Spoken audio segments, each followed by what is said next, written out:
Welcome back to the Indigo Church. I'm really happy that you're here, and I'm happy that I'm here. And we got beautiful stuff to get into this morning, so let's just hop right into it. All right, so it's John chapter 5. That's where we're at. If you were here last week, you know that was John chapter 4. And we're just going in chronological order, just running through chapter after chapter, you know what I'm saying? So, all right, John 5. Let's jump right into it. So I'm kind of going to sum up. I paraphrase, you know what I mean? We're gonna delve into John 5. This is what's going on. All right. So Jesus heals a man on the Sabbath day in Jerusalem and tells him to pick up his bed and walk. So there's this place, right, where it's like an angel came down, healed these people. They call it a pool. And I guess everybody comes here. This is my understanding. Everybody comes here on the Sabbath day trying to get healed or something.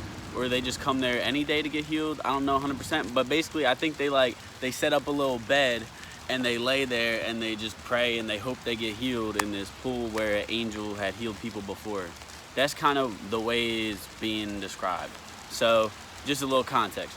So Jesus goes there to this place in Jerusalem where this man is there that's been 39 years of infirmity or something. He's got a mental or physical problem. There's something wrong with this dude, but Jesus heals him, right? So Jesus heals a man, and it's the Sabbath day. He's in Jerusalem, where all the Jewish people live, and they believe the Sabbath day you can't work at all, you can't do nothing basically, right? So he goes in there and he starts healing this man. He heals this man. He heals him, and he's like, pick up your bed and go on. You don't need to be here no more. You're healed, right? So this man just picks up his bed and starts going. And he's completely healed. So the Jews persecute the man for carrying his bed on the Sabbath day, the day which they believe no work to be done. So now some Jewish people stop this dude in the street that's carrying his bed back to wherever he's going. And they're like, yo, you can't be doing that. It's Saturday. It's the Sabbath day. Bro, you can't be doing that. God said, honor the Sabbath day. And the way we honor God, right, is by resting on the Sabbath day. Because God rested on the Sabbath day. And he said, keep it holy. But they took that as be like God and rest, right? But Jesus is like, no, be like Jesus in love. Jesus and God are of the same. God did everything out of love. And he rested on the Sabbath day and he was like, keep it holy. You know what I mean? But anyway, they're like, yo, you can't be carrying your bed. What is he doing? And so afterward, this is John chapter 5 verse 14. Afterward, Jesus findeth him in the temple and said unto him, behold, thou art made whole. Sin no more, let a worse thing come unto thee. So now Jesus finds this man that he healed at the pools earlier at a temple, which is awesome, right? So he heals this man, and where does this man go? He goes to a temple. That's cool, right? And now Jesus finds him there. And he's like, yo, now that I made you whole and you're purified, I revealed myself to you, right? You're made whole through Jesus. Through Jesus, you were made whole.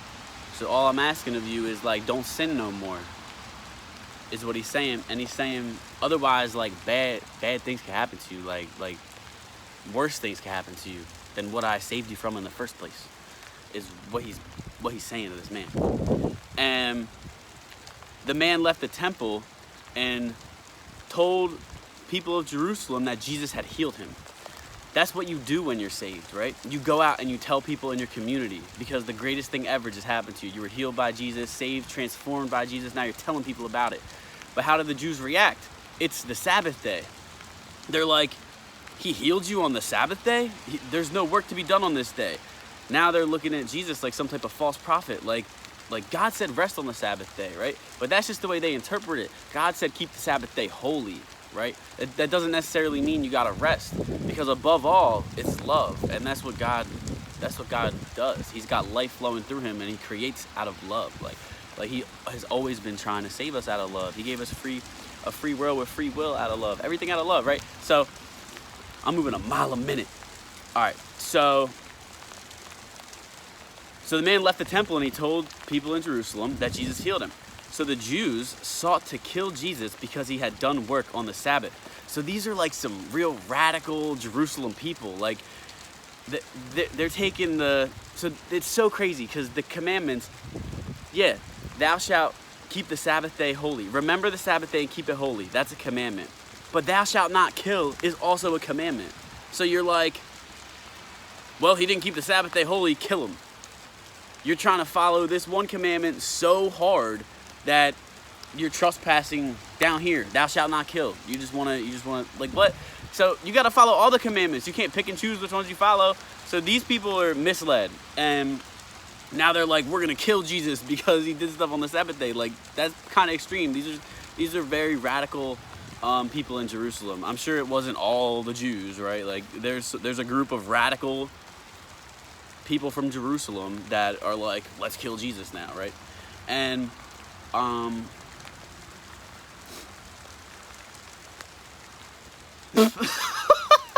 right. So the Jews sought to kill Jesus because he had done work on the Sabbath. Jesus says his Father is always working, and therefore so is he. Hence, there's another commandment, honor thy father and thy mother.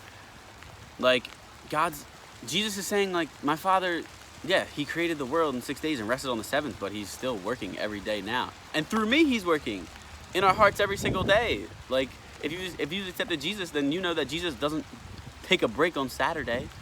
Jesus is working in your life every single day. So, basically, he's like, my Father's always working, therefore so am I. Because he doesn't do his own will. He does the will of the Father. That's why he's not no regular man. Like, so anyway, the Jews want to kill Jesus even more since he claims God to be his Father. They don't believe him. So they don't believe that he's Jesus, right? Or they don't believe that he's the Son of God.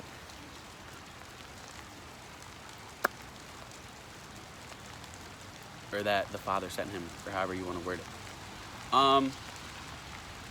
So now Jesus goes off for the rest of the chapter, and you should go read it for yourself because it's just like I don't know.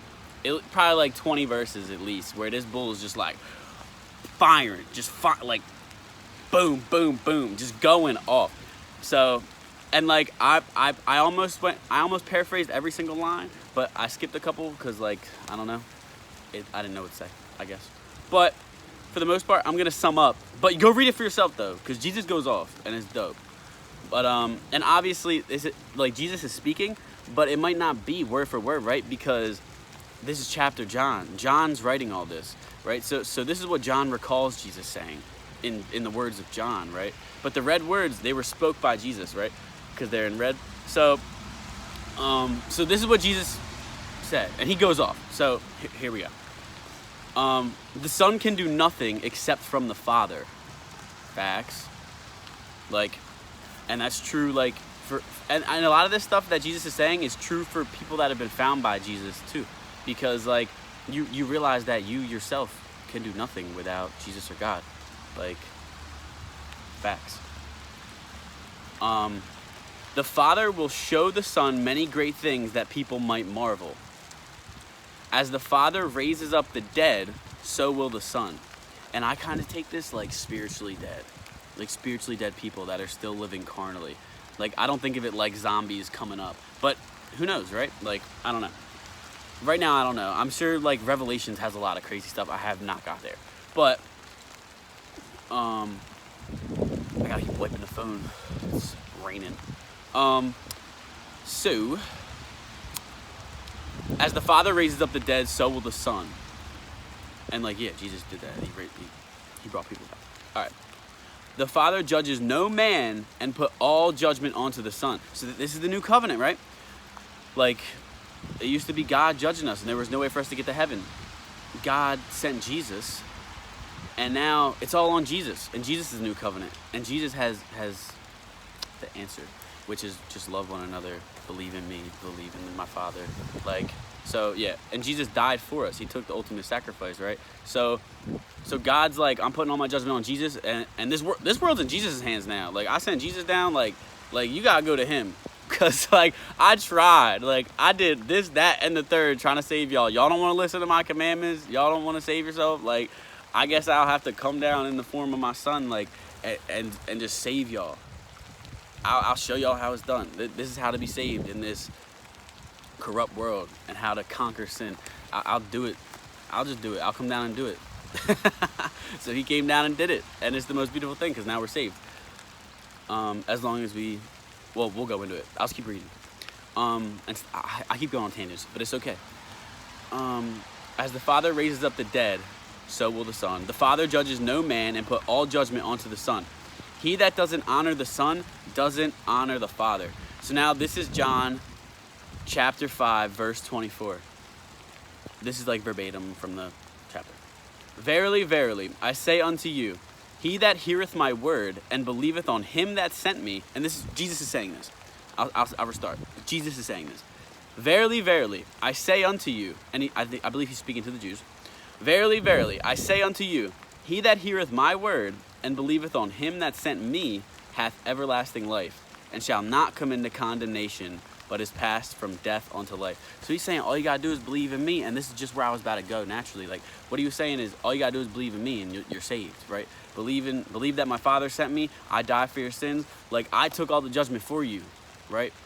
Now we're not judged by God, we're judged by Jesus. And Jesus is saying, I'm gonna save you all as long as you believe in God and that God sent me, and you won't go into condemnation, but instead be passed from death unto life. This world of death, we can be passed on to life in heaven with Jesus because he died for us. He saved us. That's what the whole thing. That's just the truth. It's just the truth. That's what happened. So this is what we got to do. So in this hour, the dead shall hear the voice of Jesus, and them that hear shall live. So right now, we can hear Jesus and be saved. We can escape death and live. So the Father has life in him, and so does the Son, right? The Son has authority to judge. This is the new covenant. God doesn't judge us, Jesus does. And all Jesus wants us is to love each other and believe in him, and that the Father sent him to save us. The hour is coming. See, so the hour now is we can hear Jesus and be saved. But the hour is coming that all that are in graves shall hear his voice. So everybody's going to hear the voice of Jesus. That hour is coming, right? So that hour didn't come yet. That's why it says coming. So those that have done good will receive life, and those that have done bad will be damned. Jesus says he himself can do nothing. As he hears, he judges, just like any natural man. But his judgment is just, since he does not seek his own will, but he seeks the will of the Father that sent him. It's all the Father's plan. Jesus died for us because of God's plan for this new covenant through Jesus. And God never fails. God has always been with us, giving us opportunity after opportunity. God never failed us. We failed. He kept giving us these perfect solutions, and we couldn't uphold the weight. So eventually he came down and did it for us. He never fails, and he never gave up on us. He's here right now for us to hear in this hour. So Jesus says if he bears witness of himself, then he is not true. So yeah, that goes without saying. There's no section of the Bible Jesus didn't write anything in the Bible. These are all people that have testimonies of Jesus. Jesus didn't bear witness of himself. Jesus just came. The only I'm just gonna keep reading. Jesus says if he bears witness of himself, then he is not true. Jesus says the one that witnesses him, he knows that what he will witness is true.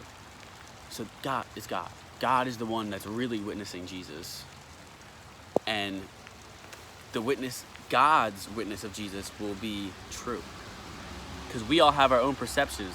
Like all these different chapters of the Bible all kind of go through the same story of Jesus through someone else's perspective. And they might all be a little different, but the one true 100% perspective is from God, right? So Jesus says that John bore witness of the truth. Because remember, John saw Jesus get baptized by the Spirit and seen Jesus walking with the Spirit. So he knew, John had this like prophecy in him, and he knew that this was the Son of God. John's the one that knew that. So that's how John bore witness of the truth. He was the first one to be like, this is the Son of God. Like, facts. So it is not through man that Jesus will have testimony, but through God. Man, however, will carry these words Jesus had spoke so that we may be saved. Facts. It doesn't give it. I'll read that one more time. It is not through man that Jesus will have testimony, but through God. Man, however, will carry these words Jesus had spoke so that we may be saved. And they're also carrying all the things that he had done, explaining us the stories and such. So the works that Jesus does and what he came to finish, let that be the witness that the Father sent him. Right. Everything Jesus did and continues to do and will do in your life and in your heart, through God, let that be the witness that Jesus is Son of God. That's how you can bear witness of Jesus, is by taking him into your heart, believing in him, and seeing the transformation take place. Then you can bear witness through what God does in your life, what God does in your heart. Then you can take witness, right? So Jesus says that we have never heard the Father's voice or seen his shape, but that is who bears witness of him. So he says it now. He's like, yes, God is the one that bears witness of me. At first, I forget what he said, but it was kind of like, it led to you. I wasn't going to make the assumption early, but I kind of did naturally. I just didn't want to write it up there. But then it got to this part where it does come out. He's like, yes, God is the witness of me. So Jesus says the word of the Father is not living in you if you do not believe in the Son. Because Jesus is God, came down in human form. So if you don't believe in Jesus, you don't believe in God. Or you could have some kind of perception of God, but the word of God, the Spirit of God, the truth of God isn't living inside you and transforming your life. That's why he's, in the chapter says abiding in you. The word of God is not abiding in you if you do not believe in the Son. Because only through relationship with Jesus, that's the bridge to the Father. The Son is the bridge to the Father. So once we have Jesus, the Father can work on our hearts and transform us, and then we can bear witness through God, because God bears witness through Jesus. And that's how we can get, that's how we fulfill it, right? So facts. He starts going off. This part might be funny. Because I started really paraphrasing in my own type of language. So now, talking about Jesus, he starts going off on the Jews. Like, y'all act like you're saved because of the scriptures when you have the Son of Man right in front of you and cannot even recognize the work of your own God. Y'all do not have the love of God in you if you cannot receive me. You have to receive the Son to receive the Father. Jesus is like, I'm not going to accuse you to the Father, but Moses is. If y'all believed in Moses, you would believe in me because Moses wrote of me. If ye believe not Moses' writings, how will you believe my words?